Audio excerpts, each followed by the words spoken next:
Tanong ng mga iglesia, saan daw napupunta ang abuloy ng miyembro at bakit walang maipakita mga kapilya gaya ng sa iglesia ng Kristo?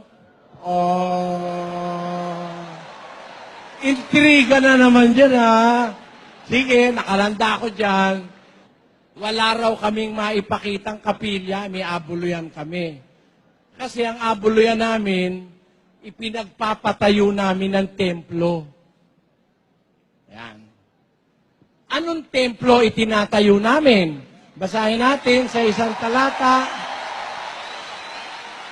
Ito, sa isang talata ng Gawa 17:24. Basa. Ang Diyos na gumawa ng sanglibutan At ng lahat ng mga bagay na naririto, siya palibhasa'y Panginoon ng langit at ng lupa, ay hindi tumatahan sa mga templong ginawa ng mga kamay. Amen!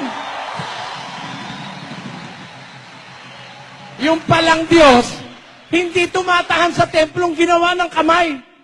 Kaya hindi kami nagpapatayo ng mga templong kagaya nila. Eh, hindi naman tatahan ng Diyos doon. Di ubusin mo lang ang pera ng membro ron. Pero, alam nyo, kung bakit lagak ng lagak ang mga miyembro nila? Kasi dinaya nila. Sabi nila, nananahan daw ang Diyos doon. O, pakinggan yan. Hindi ako naninira, Pasugo. Pasugo, August 1969, page 17. Ano ha? We are summoned by the Lord God to serve Him in the body, or the church of Christ. We have to worship Him in the house where His Spirit dwells, like the modern house of worship above. Tingnan yung panluloko yan.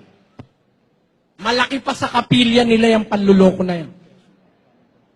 We have to worship Him where? In the house where His Spirit dwells, like the modern house of worship pictured above. Would that mean that you cannot worship God without those temples? Without those houses of worship? That is stupidity. That's not biblical.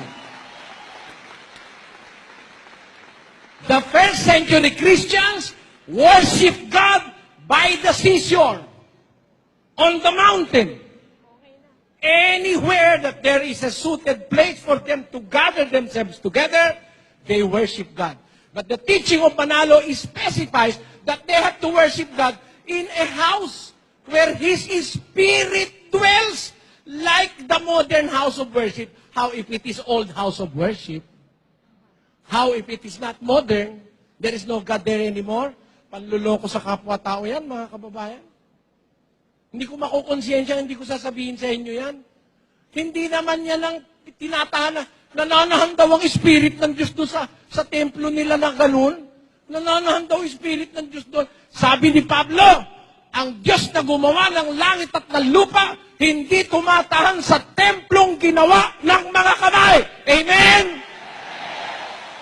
Yun ang nasa Biblia. Amen! Eh ano naman ang templong itinatayo namin? Basahin natin. Tignan natin kung hindi nga kami nagtatayo. Unang Korinto 3:16. Basa.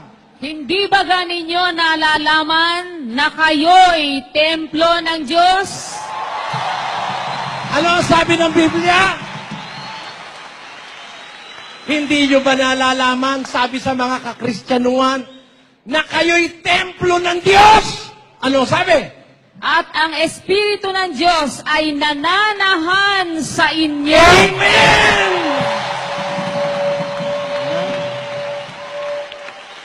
Yan. Di magkaiba? Iba ang turo ni Manalo sa turo ni Kristo at ng mga apostol. Iba. Sabi ni Manalo, tumatahan daw ang Espiritu ng Diyos sa templo nilang ginawa ng kamay. Sabi ng Biblia, hindi. Eh saan? Nasa iyo. Sabi nga ni Dr. Ching, hanap ka ng hanap ng Diyos. Nasa iyo nga eh. Nasa'yo. Hanapin mo lang. Magkaroon ka lang ng kamalayan, awareness, know His words, know His truth, and you shall find that God is in you. Amen. Let us prove that. Am I speaking out of from myself? Let us prove that. First Chronicles chapter 28 verse 9 says, And basa. thou, Solomon, my son, know thou the God of thy father, and serve him with a perfect heart and with a willing mind. For the Lord searcheth all hearts, and understandeth all the imaginations of the thoughts. If thou seek him, he will be found of thee. Yun. If thou seek Him, He will be found of thee.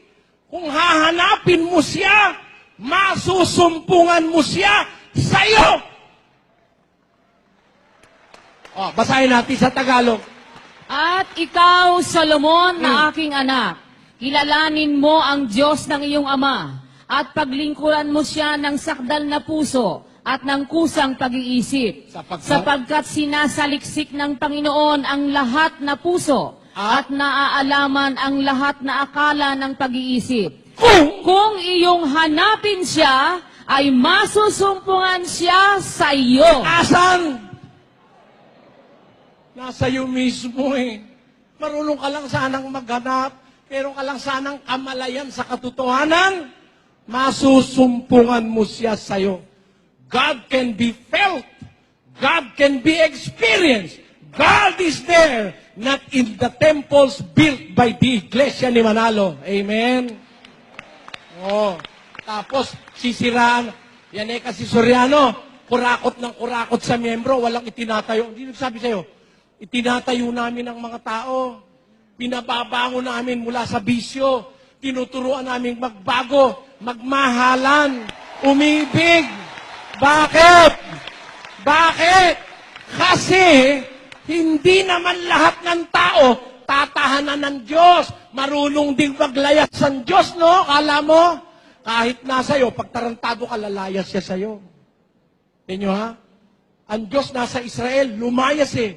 15:3. Ngayon nga, ang Israel ay malaon ng walang Diyos na tunay. At walang tagapagturong saserdote at walang kautusan. Umalis ang Diyos sa Israel nung masyado silang masama, sumamba na sa Diyos-Diyusan, niloko na nung mga ministro yung mga Israelita, lumayas ang Diyos doon. Kaya masusumpungan mo ang Diyos sa'yo, kailangan lang, magpakabuti ka, mararamdaman mo sa'yo ang Diyos. Nararamdaman yan eh.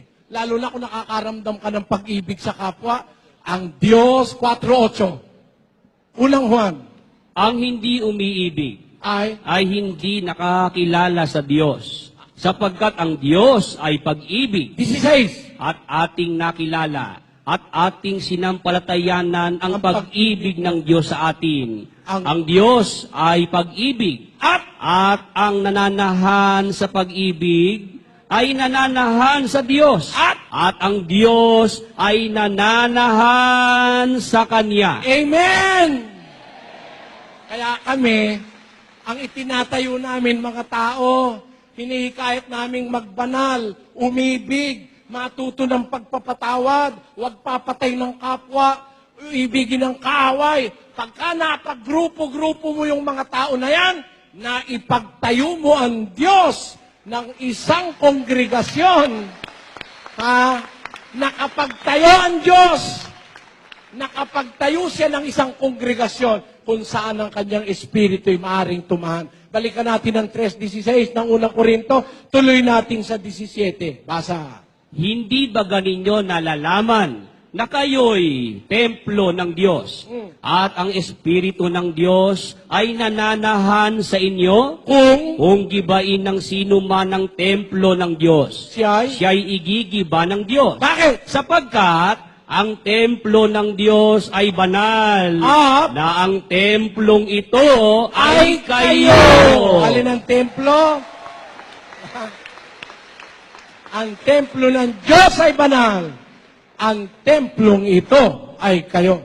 Ang templo ng Diyos hindi po yung kapilya. Kahit yung mga apostol nga doon lang sa ibabaw ng bundok, pwede na eh. Doon sa may tabi ng, ng dagat, pwede na rin eh. Kaya kami, nangungupahan lang kami para wag makuba ang miyembro ng Kaabuloy. Ayaw na naming magtayo pa ng malalaking templo. Total, susunugin naman yan eh. Malapit na ang sunugan, kala mo. Ayaw, ba't kayo nagtatawa? Malapit na yan. Ito. Uulan mula sa langit, ulat apoy na masakit, sa lupa'y halos tumakip, susunog man papasakit sa mga taong bulisik. Nasa pasyon yan, ha? Hindi nyo masasabing nanloloko ko, nasa pasyon yan. Kung Katoliko kayo, alam nyo yan.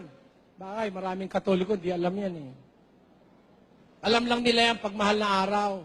At kung basahin pa, eto pa basa nila. Ang toret mga palasyo.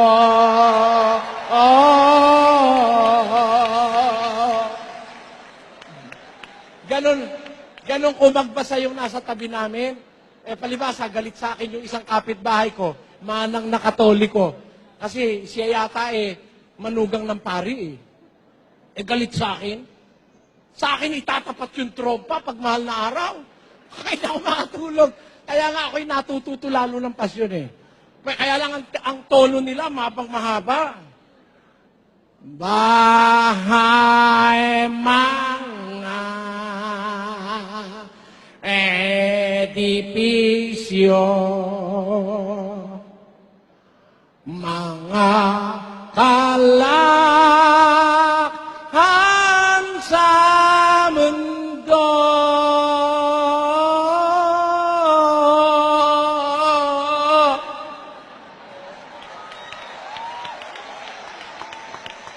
Ano raw mangyayari? Walang pagsalang totoo, magiging uling at abot. Lahat natin minamahal dito sa lupang ibabaw, nasa hangin di pahipan.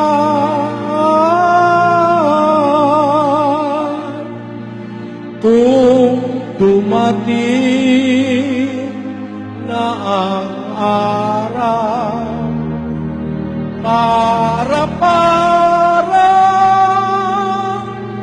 matutunan, ano pa't walang titira, itao yaman at balana, mawawala para